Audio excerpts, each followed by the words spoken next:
Première série Marvel à faire partie intégrante du MCU, on y suit le quotidien de Wanda et Vision après les événements d'Infinity War et Endgame. Oscillant entre fausse normalité et retournement scénaristique, WandaVision a, pour sûr, démarré sur les chapeaux de roue la phase 4 du Marvel Cinematic Universe. Très cher sujet, bonjour et bienvenue dans le discours du roi. Aujourd'hui, je vous parle de WandaVision.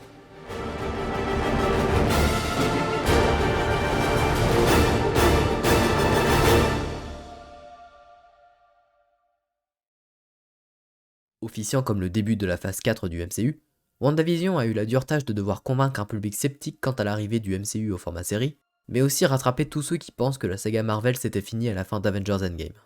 Fort heureusement, bénéficiant d'une incroyable qualité d'écriture, de réalisation et de prestation de la part des acteurs, la série n'aura eu aucun mal à convaincre, et ce, même si de nombreux spectateurs sont restés pantois à la fin de la série, déçus de ne pas voir se réaliser des théories qu'ils avaient eux-mêmes imaginées.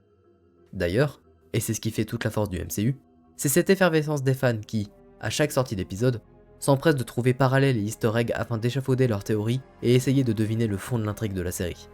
Si celles sur Mephisto, Chthon ou Doctor Strange se sont avérées fausses, ne les mettons pas de côté pour le moment. En effet, une interview avec le réalisateur de la série après la diffusion du dernier épisode nous aura appris qu'une scène post-générique, abandonnée due au changement de planning et au coût de sa réalisation, aurait dû nous montrer l'apparition d'un démon, caché depuis le début sous l'apparence du lapin de cette chère Agatha Harkness. En parlant d'Agnès, comment ne pas parler de son incroyable interprétation par Catherine Hahn, qui nous aura offert une incroyable performance tout au long de la série. Mention spéciale pour la chanson à la fin de l'épisode 7, et après la révélation de la véritable identité d'Agnès, qui se sera hissée en tête des écoutes sur les plateformes de streaming. En parlant de jeu d'acteur, nous avons aussi eu droit à la démonstration de l'immense talent de Elizabeth Olsen, qui campe parfaitement Wanda et toutes ses émotions, qui étaient jusqu'ici assez limitées, et son talent pas assez exprimé au sein des films du MCU. WandaVision aura été l'exercice parfait pour qu'elle puisse nous éblouir et nous offrir une véritable prestation telle que nous parvenons à saisir chaque émotion de Wanda au fur et à mesure de ce qu'elle traverse.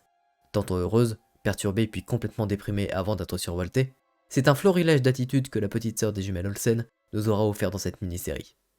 Également, Paul Bettany nous aura offert un Vision plus que jamais en proie au doute, en quête de réponse sur lui-même, mais toujours en voulant protéger sa femme et ses enfants, tout en essayant de comprendre ce qu'il se passe à Westview.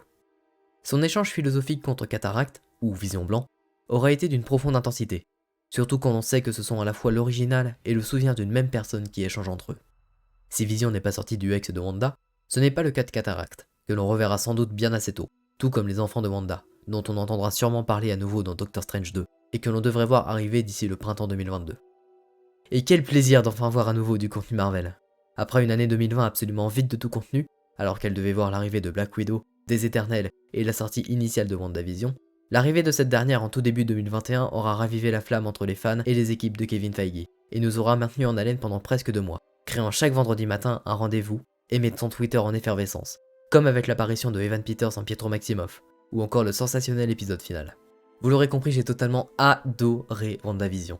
Chaque vendredi pendant ces 2 mois étaient des journées sensationnelles, avec WandaVision le matin, le chapitre de My Hero Academia l'après-midi et Jujutsu Kaisen le soir, c'était des journées particulièrement plaisantes. Mais maintenant, que pouvons-nous attendre ?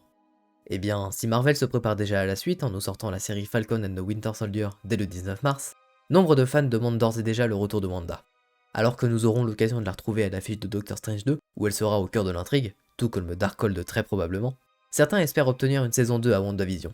Mais malheureusement, Marvel a déjà répondu à ces interrogations, en nous précisant que si des séries comme Loki étaient écrites en prévision de la réalisation de plusieurs saisons, WandaVision a été conçue en ayant un début et une fin bien précises, et que le terme mini-série, de fait de ces seulement 9 épisodes, pour une moyenne de 40 minutes et une durée totale de 6 heures tout de même, seront probablement les seuls estampillés WandaVision. Mais vous savez, avec Marvel, on n'est jamais à l'abri de rien.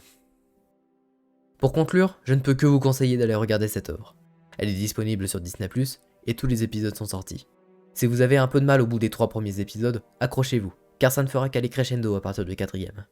Profitez-en pour regarder le making-of disponible depuis ce matin, au moment où sort cette vidéo. J'espère que cet épisode vous aura plu, vous avez vu depuis le dernier épisode j'ai essayé de changer un petit peu le rythme, dites-moi si cette façon vous plaît ou si vous préférez l'ancienne, ou si vous avez encore d'autres suggestions à apporter pour modifier le rythme et que ce soit plus agréable à écouter. J'espère que cette vidéo vous aura plu, merci à tous ceux qui s'abonnent, qui mettent des pouces bleus, qui activent la cloche, tout ça vous connaissez, merci beaucoup à tous ceux qui le font. J'espère que cette vidéo vous aura plu, c'était le roi pour vous servir, à bientôt.